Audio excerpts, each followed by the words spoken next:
இந்த லாஸ்ட்லயே எனக்கு ரொம்ப பிடிச்ச புறா வந்து இந்த புறா தான். இது பேர் வந்து ஜூனியர் கேத்தி. ஏன் அப்படின்னா இந்த பேரை நாங்க தான் வச்சோம். கேத்தின்னு ஒரு புறா வந்து சென்னையில மிஸ்டர் ரத்னகுமாருக்கு போபால் வின் பண்ணிருக்கு. அதோட ஓன் சிஸ்டர், அது சிஸ்டரோட பொண்ணு தான் இது.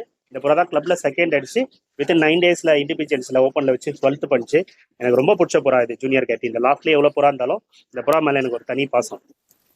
எனக்கு நம்ம லேப்லயே பிடிச்ச புறா வந்து இந்த புறா தான். இது பேர் வந்து டார்லிங்கு. இது நான் தான் இதுக்கு பேர் டார்லிங் வச்சேன். இது வந்து ரேஸ் பண்ணும்போது இந்த புறா நல்லா இருக்கு எனக்கு கொடுத்துருங்கண்ணா அப்படின்னு சொல்லிட்டு நான் சோமண்ணா கிட்ட கேட்கும்போது அவர் வந்து நான் இதை 550 ஆண்டே பண்ணிட்டு தான் தருவேன்னு சொன்னாரு. அது மாரி அவர் வச்சதுக்கு அப்புறம் புறா வரல. ஐயோ அப்பயே நீங்க கொடுத்துருக்கலாமே நான் சொல்லும் போது என்னைக்கா இருந்தாலும் வந்தா உனக்குன்னு சொன்னதும் புறா வந்துச்சு. வித்தின் 1 monthல புறா வந்ததுமே எனக்கு கூப்பிட்டு கொடுத்துட்டாரு.